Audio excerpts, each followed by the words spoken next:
For my poetry collection today, I base my pieces on common issues for women. I'll be performing the following pieces, like Totally Whatever by Melissa Lozada Oliva, When the Fat Girl Gets Skinny by Blythe Bard, and For the Rapists Who Call Themselves Feminists by Blythe Bard. I want to give an extreme trigger warning for discussions of rape, sexual assault, and eating disorders, as well as the use of strong language. In case you haven't realized, it has somehow become necessary for old white men to tell me how to speak. They interrupt a conversation that isn't even theirs and are like, speak it like you mean it. And the internet is ruining the English language. And they put my parentheticals, my likes and ums and you knows on a wait list. Tell them that no one will take them seriously in a frilly pink dress or that makeup. Tell them they have a confidence problem, that they should learn to speak up, like the hypermasculine words where they always the first to raise their hands. Invisible red pens and college degrees have been making their way into the middle of my sentences. I've been crossing things out every time I take a moment to think. Declarative sentences, so-called because they declare themselves to be the most loudest, most taking up space, most truest, and most totally white man sentences have always told me that being angry has never helped anybody, has only gotten in the way of helping them declare more shit about how they'll never be forgotten, ever. It's like F. Scott Fitzgerald and Ernest Hemingway were geniuses for turning women into question marks. It's like rape happens all the time on college campuses, but as soon as John Kerker writes about it, suddenly it's innovative fiction and not something girls are making up for attention. And it's maybe I'm always speaking in questions because I'm so used to being cut off. Maybe this is a defense mechanism. Maybe everything girls do is evolution of defense mechanism. This is our protection. Our likes are our knee pads, our ums are the knives we tuck into our shoes at night, our you knows our best friends we call when we walk down a dark alley. This is how we breathe easier. But I guess feelings never helped anybody.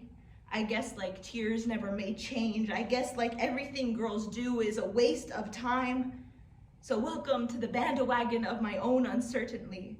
Watch as I stick flowers into your punctuation mark guns, cause you can't just challenge authority. You have to take it to the mall too. Teach it to the bend and snap. Paint its nails, braid its hair, tell it looks really good today.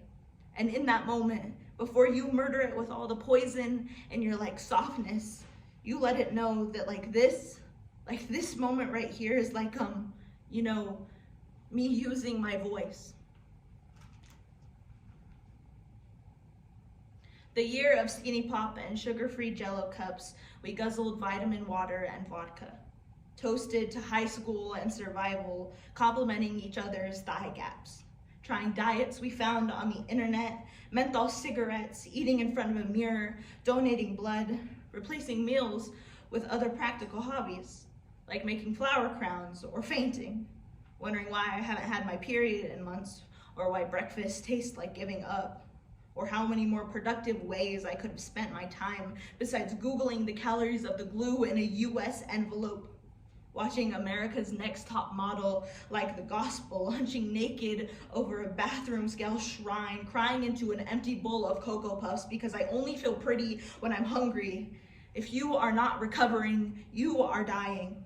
By the time I was 16, I had already experienced being clinically overweight, underweight, and obese. As a child, fat was the first word people used to describe me, which didn't offend me until I found out it was supposed to. When I lost weight, my dad was so proud he started carrying my before and after picture in his wallet. So relieved he could stop worrying about me getting diabetes. He saw a program on the news about the epidemic with obesity, said he's just so glad to see me finally taking care of myself. If you develop an eating disorder when you are already thin to begin with, you go to the hospital. If you develop an eating disorder when you are not thin to begin with, you are a success story. So when I evaporated, of course, everybody congratulated me on getting healthy. Girls at school who never spoke to me before asked me how I did it. I said, I am sick, and they say, no, you are an inspiration. How could I not fall in love with an illness with becoming the type of silhouette people are supposed to fall in love with. Why would I ever want to stop being hungry when anorexia was the most interesting thing about me? So how lucky it is now to be boring. The way not going to the hospital is boring. The way looking at an apple and seeing just an apple is not boring. Not 60 or half an hour of sit-ups is boring. My story may not be as exciting as it used to be, but at least there's nothing left to count. The calculator in my head has finally stopped. I used to love the feeling of drinking cold water on an empty stomach, waiting for the coolness to slip all the way down and land in the well. Not obsessed with being empty, but afraid of being full. I used to be proud when I was cold in a warm room. Now I am proud that I have stopped seeking revenge on this body. This was the year of eating when I was hungry without punishing myself. And I know it sounds ridiculous, but that shit is hard. When I was little, someone asked me what I wanted to be when I grew up. And I said, small.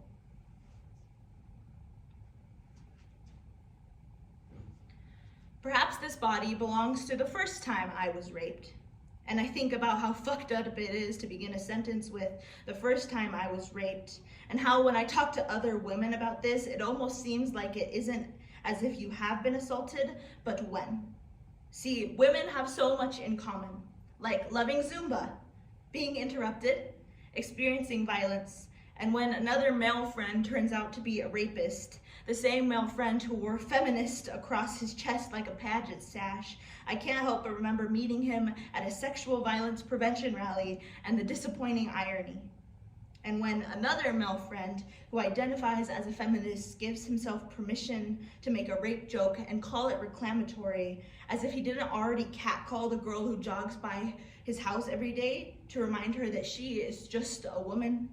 Just a thing that he can exert power over, just a guest in what has always been his world, his streets.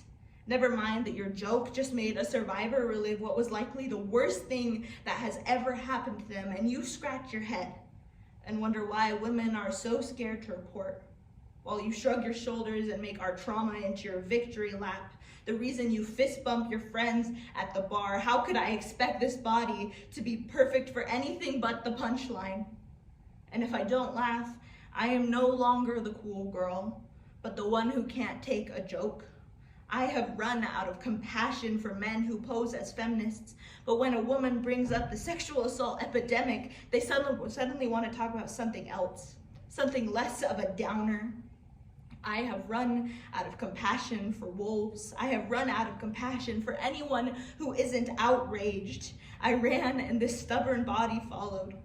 I am the opposite of forgiveness. I am all rage and shriek and flame. Outside of the women's freshman dormitory at Yale, fraternity pledges chanted, "No means yes. Yes means anal. I fuck dead women and fill them with my semen. A woman is found unconscious behind a dumpster, pine needles in her hair, naked, wounded, assaulted."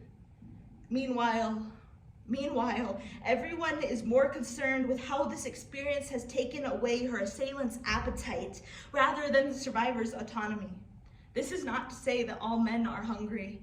This is not even to say that all men are hunting, but haven't we all found the bones of a woman stuck like leftovers between a full man's teeth?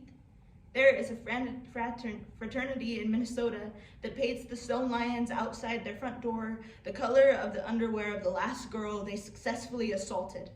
You call this rape culture? I call this morning. Shit, I was catcalled 4 times on the way here. If my trauma were made into an art museum, the most popular exhibit would showcase portraits of every man who has ever assaulted me. Snarling and the smell of his sweat on my pillowcases follows me to sociology, and the whole class can tell that most days I am more victim than I am survivor. In this room, I try to write a poem about anything other than my sexual assault, and all that comes up is my throat in his hands. A few hours before one of my best friends raped me on our college campus, we discussed the prospect of astral projection. He couldn't understand why I wanted to experience it so badly. Why would anybody want to leave their body? He laughed. And in that moment, we had nothing in the world in common.